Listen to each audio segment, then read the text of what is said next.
Welcome to Machines That Changed Motoring. This is the story of the BMW M1. Some cars become legends because they dominate the racetrack. Others become legends because they sell in enormous numbers. But the BMW M1 became a legend because it survived a collapsing partnership, an impossible production deadline, and racing regulations that seemed determined to make it obsolete before it had even begun. It was designed in Italy, powered by Bavaria, assembled through a production line scattered across 2 countries, and created for a championship it could not enter. By every sensible measure, the project should have failed. Instead, it gave the world BMW's first true supercar, one of the greatest one-make racing series ever staged, and the machine that taught a single letter to mean something extraordinary. This is the BMW M1. In the early 1970s, BMW was already becoming a serious force in motorsport. The lightweight 2002 had earned respect. The 3.0 CSL had become a touring car weapon, and in 1972, BMW created a dedicated racing subsidiary, BMW Motorsport GmbH. Its engineers knew how to take a production BMW and make it faster, lighter, and more aggressive. But Jochen Neerpasch, the man leading BMW Motorsport, wanted something different. He did not want another road car adapted for racing.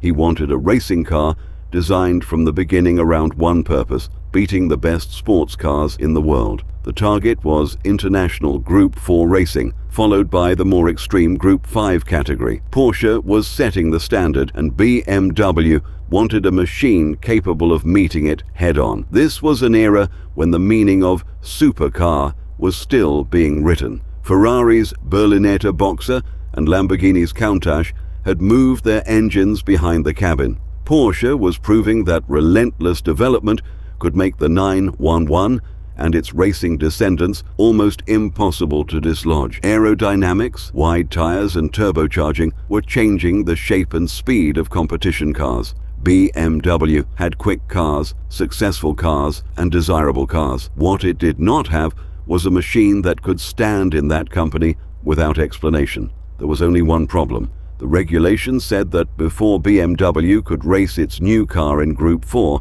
it had to build at least 400 examples within 24 consecutive months. The car needed 2 seats, road registration, and a production version that resembled the racer.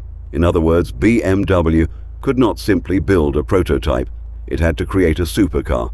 The project began in 1976 under the internal name E26. BMW Motorsport had the racing knowledge and the engine expertise, but it did not have the capacity to design and manufacture hundreds of low-volume, mid-engined cars. So BMW looked south across the Alps to the country that had turned the mid-engined supercar into an art form: Italy. Lamborghini was chosen to help develop the chassis, build prototypes, and assemble the cars. On paper, it was a perfect marriage: German precision, Italian experience, and a clear racing objective. The body would be designed by Giorgetto Giugiaro at Ital Design. Giugiaro began with the spirit of Paul Brac's spectacular 1972 BMW Turbo concept, but transformed its rounded show car drama into something sharper and more disciplined. The M1 stood barely 1.14 meters tall.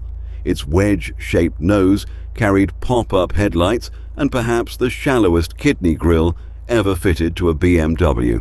Black louvres covered the rear window. 2 BMW roundels sat on the rear corners, almost like a designer's signature. It looked unmistakably Italian, and yet somehow unmistakably BMW.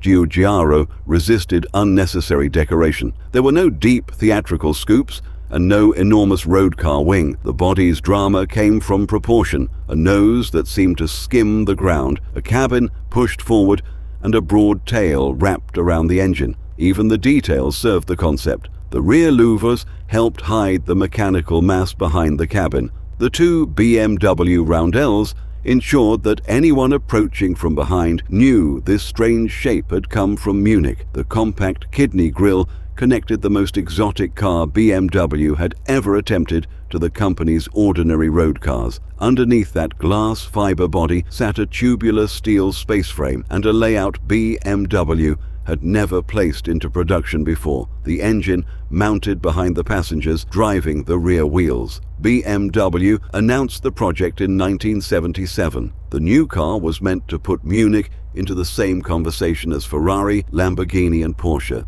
Then the partnership began to unravel. Lamborghini was in serious financial trouble. Development slowed. Deadlines slipped. The company that was supposed to help BMW build 400 cars could no longer guarantee that it would build them at all. For BMW, the timing could hardly have been worse. Every delay pushed homologation further away. Every unfinished car meant another month before the M1 could enter the championship it had been created to contest. BMW eventually took control of the project, but taking control and building the car were two different things. BMW Motorsport was a racing department, not a supercar factory. It had no spare production line waiting in Munich, so the M1 had to be rescued through one of the most complicated manufacturing chains in automotive history. The tubular frames were built by Marchesi in Italy. The glass fiber body panels came from TIR Ital Design, joined the body and frame, painted the shell and installed the interior. The partly completed cars then traveled to Bauer in Stuttgart, where the engine, transmission and remaining mechanical components were fitted. Finally, each car went to BMW Motorsport in Munich for inspection. An M1 did not roll down one production line. It traveled through a network. The arrangement saved the car, but it could not save the schedule. In the autumn of 1978, the finished M1 appeared at the Paris Motor Show. BMW's stand was surrounded. Here was the company famous for sporting saloons, presenting a super low, mid-engined exotic with a price of exactly 100,000 Deutsche Mark, roughly the cost of 4 BMW 323s. And behind the seats was the real heart of the M1. BMW's M88. It was a 3.5-litre naturally aspirated straight six with double overhead camshafts, 4 valves per cylinder, mechanical fuel injection, individual throttle butterflies and dry sump lubrication. This was not an ordinary production engine wearing a dramatic cover. Its architecture came directly from BMW's racing experience. In road form, it produced 277 horsepower at 6,500 revolutions per minute and 330 Newton-meters of torque. Power traveled through a ZF 5-speed manual transaxle and a limited slip differential to the rear wheels. BMW quoted 0 to 100 kilometers per hour in 5.6 seconds and a top speed of 262 kilometers per hour. Period testing pushed one to almost 265. That made the M1 the fastest German road sports car of its time. Those numbers are easy to underestimate today. A modern performance hatchback can accelerate harder, and an executive saloon can exceed 250 kilometers per hour with electronic restraint. But in 1978, a reliable 260 kilometer per hour road car was an event. The tires, cooling, brakes and aerodynamics all had to survive speeds that most drivers would never experience, on roads far less controlled than a modern test facility. But its character was about more than a number. Below 5,000 revolutions per minute, the M88 could behave with surprising civility. Above 5,000, the individual throttles opened, the induction note hardened, and the engine revealed why it had been created. It did not deliver modern, turbocharged torque in one sudden blow. It pulled harder and sounded angrier the faster it turned. The M1's road manners surprised almost everyone who drove it. The suspension used double wishbones at all 4 corners with Bilstein dampers, coil springs and anti-roll bars. The steering was an unassisted rack and pinion system. 4 ventilated discs handled the braking. The center of gravity sat only 460 millimeters above the road, and the mid-mounted engine placed most of the weight within the wheelbase. Contemporary testers praised the M1's balance, stability and communication. Car and driver described its responses as immediate and direct and called its steering the best the magazine had encountered in a street car. That is important because the supercars of the era often demanded sacrifice. They could be hot, heavy, intimidating, and awkward to see out of. The M1 was still low and uncompromising, but it had air conditioning, electric windows, a stereo, and enough luggage space for 2 people to escape for a weekend. It was a racing structure made civil without becoming soft. There were compromises. The cabin was narrow and plainly trimmed for a car carrying such an enormous price. The controls and switch gear reminded drivers that BMW had spent its money on the structure and drivetrain rather than handcrafted theatre. The heavy clutch and unassisted steering demanded effort at low speed. But once moving, those apparent shortcomings became part of the experience. The steering lightened, the chassis communicated, and the driving position made sense. Instead of insulating the driver from the machinery, the M1 allowed the driver to feel the front tires, the weight behind the seats, and the rising urgency of the straight six. And yet, while journalists were praising the road car, the racing program remained trapped. BMW still had not built enough cars to homologate it. The M1 was a racing car that was not allowed to race.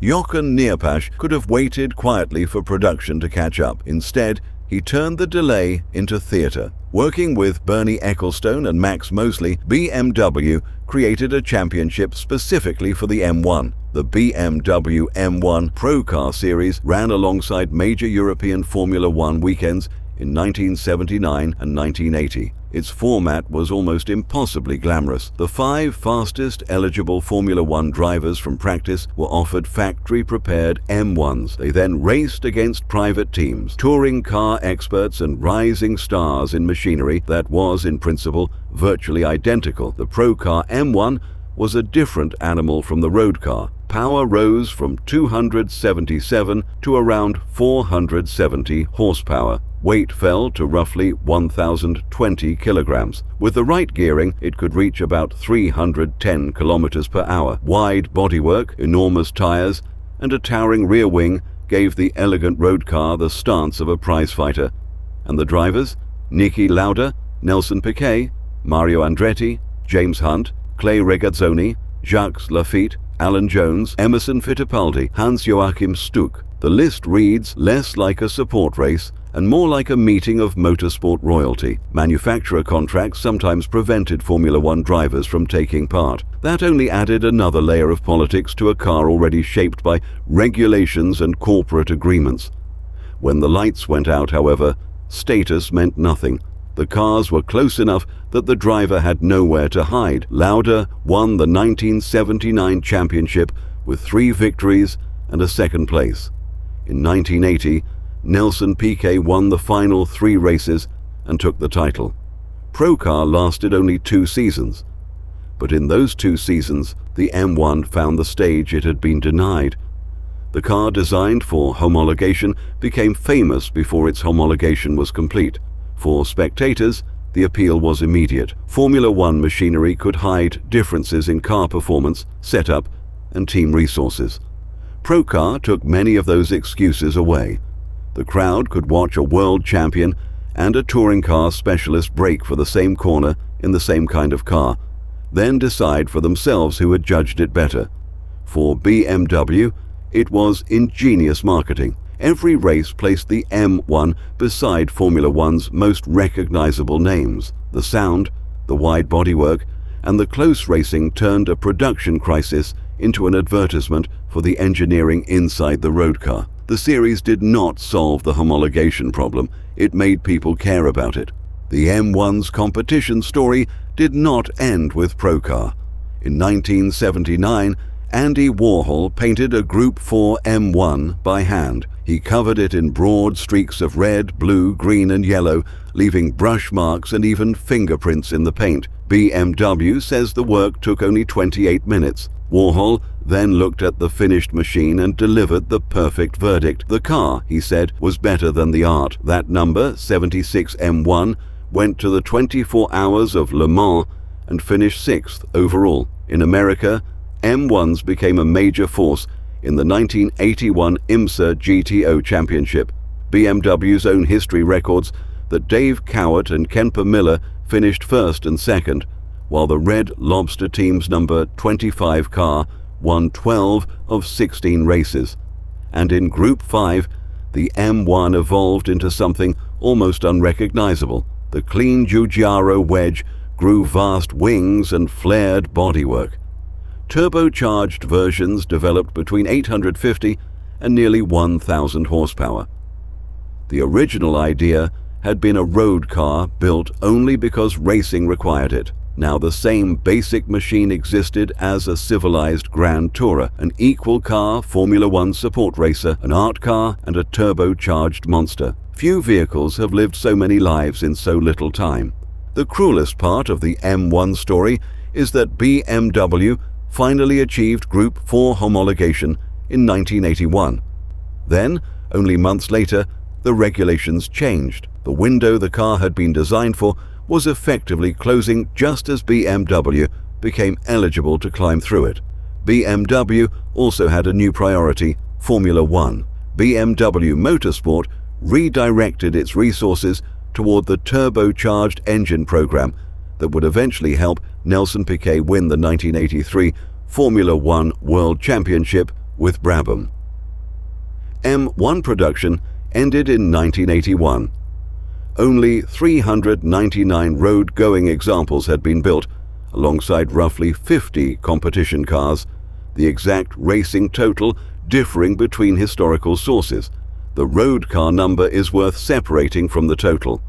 For years, articles have repeated several different production figures. Modern specialist catalogues consistently identify 399 road cars, while records for Procar and other competition chassis vary. That uncertainty is almost appropriate.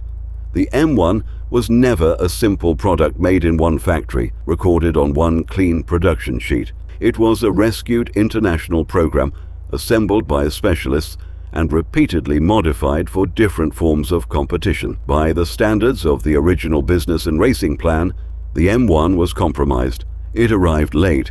It was expensive to build. It missed much of the competition opportunity it had been designed to exploit, but calling it a failure misses what the car actually achieved. BMW.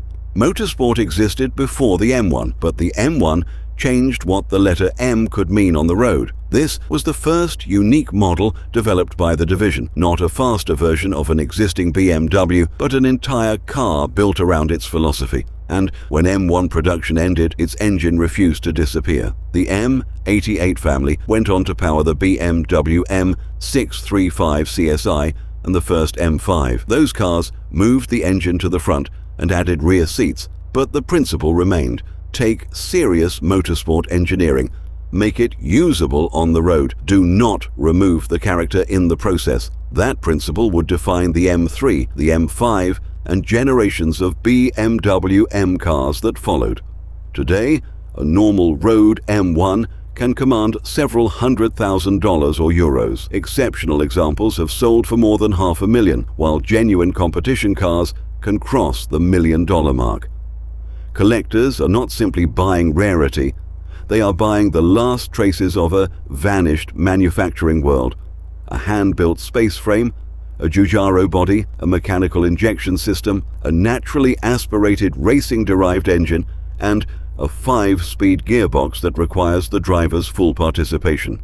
An M1 also carries unusual historical completeness. It is important to design, motorsport, BMW's corporate identity, and the development of the modern supercar. A Countach may be more theatrical, and a Porsche 911 more successful, but neither tells this exact story. But rarity alone does not explain the fascination. The M1 remains the only series production, dedicated mid-engined supercar ever created by BMW M. It is Italian and German, elegant and functional, civilized and uncompromising, a racing failure that created one of racing's greatest spectacles, a commercial complication that became a cultural icon. The politics almost destroyed it. Instead, the M1 survived long enough to change BMW forever. The BMW M1 proved that a great machine does not need a perfect beginning. Sometimes the delays, compromises, and battles become part of the reason we remember it. But while BMW was struggling to put its mid-engine dream onto the racetrack, another German manufacturer was preparing to challenge the most basic assumption in performance motoring. It would take a system associated with military vehicles and rough terrain, place it inside a compact coupe, and use it to rewrite rallying forever. In the next episode of Machines That Changed Motoring, the Audi Sport Quattro. Every machine has a story. This is Machines That Changed Motoring.